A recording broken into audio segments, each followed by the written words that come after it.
जैसे कि कोर्ट से जो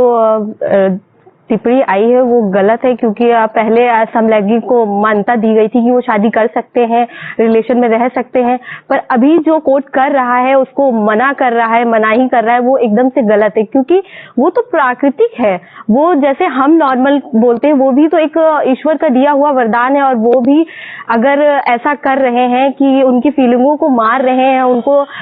समलैंगिक शादी अगर नहीं करने दे रहे, तो ये कहीं ना कहीं गलत है। और अगर ये ऐसा होगा तो उनकी भावना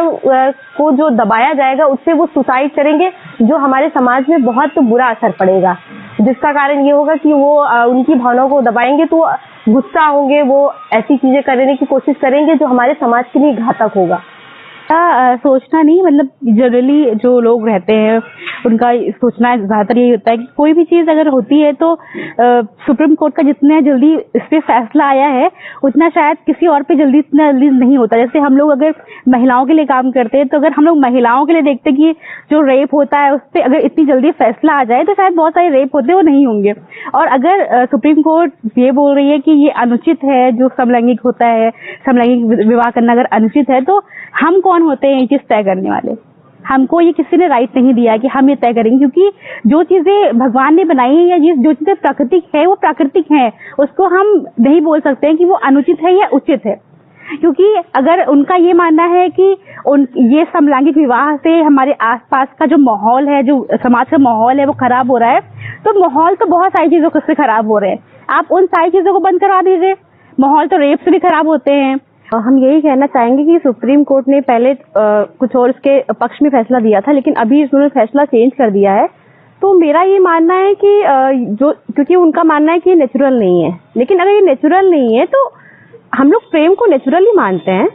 चाहे वो एक लड़का लड़की के साथ कर रहा है या लड़की लड़की के साथ में कर रहा है, तो ये इसको हम लोग को स्वीकार करना चाहिए। और दूसरी बात ये है कि हमारा मानव अधिकार बना हुआ है, तो उसमें समानता का अधिकार है, स्वतंत्रता का अधिकार है। तो हम लोग किसी के स्वतंत्रता के अधिकार और उनके समानता के अधिकार के साथ कैसे खिलवाड़ कर सकते हैं? तो हमको लगता है कि जिस तरह हमें अपने डिसीजन लेने के अधिकार है, वैसे उन लोगों को बिना डिसीजन लेने का अधिकार है। जिस तरह से फैसला आया हुआ है और न्यायाधीश महोदय ने कुछ सोच समझ के फैसला दिया है, पर मैं एक टिप्पणी इस पर जरूर करना चाहूंगा कि न्यायाधीश महोदय को ये बात तब समझ में आएगी जब उनके बेटे या फिर बेटी को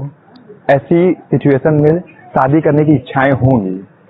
उनके बेटे को जब बेटे से शादी करने की इच्छाएं जागेंगी या फिर लड़की को लड़की से शादी करने की इच्छाएं जागेंगी, उस दिन उनको ये समझ में आएगा कि हाँ, ये फैसला मेरा गलत था और देश में ऐसे लोग हैं जिनको उनके जो आज़ादी हमें मिली है वो पूरी तरह से आज़ाद नहीं हो पाया, क्योंकि जिसकी जो इच्छा है वो देश में कर सकता है। क्योंकि अदर कंट्रीज की बात करें तो वहाँ पर कुछ जगह पर ये मान्यताएं, मतलब कई लोगों को ये समलैंगिक शादी करने की आज़ादी मिल चुकी है। और अभी उचित और अनुचित की बात नहीं है, लेकिन अगर मुझे कुछ पसंद है, अगर मुझे अगर शर्ट पहनना पसंद है तो मैं शर्ट पहनूंगी, मुझे फ्रॉक पहनना पसंद है तो मैं फ्रॉक पहनूंगी।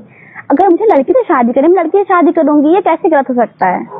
अगर मैं फ्रॉक पहन रही तो वो गलत नहीं है, मैं शर्ट पहन रही हूँ वो गलत नहीं है, तो मैं लड़की से शादी कर रही हूँ वो कैसे गलत हो सकता है? और लोग कहते हैं कि हाँ ये प्राकृतिक है, ये प्राकृतिक क्या होता है? अगर जो फीलिंग्स है वो तो प्राकृतिक ही है ना, वो तो नेचुरल है। मैंने तो ये नहीं कहा कि हाँ एक लड़का है और मुझे पसंद नहीं आ रहा है तो मैं एक लड़की से प्यार कर ले रही हूँ, नहीं, वो मेरे अंदर एक फीलिंग है ना, मेरे अंदर फीलिंग हाँ कि वो लड़की है तो मुझे प्यार करना है, वो अच्छी लग रही है मुझे, जैसे मुझे हर चीज अच्छी लगती है, खाने में पसंद है, तो वो लड़की मुझे पसंद है। तो इस तरह मैं कहना चाहूंगी।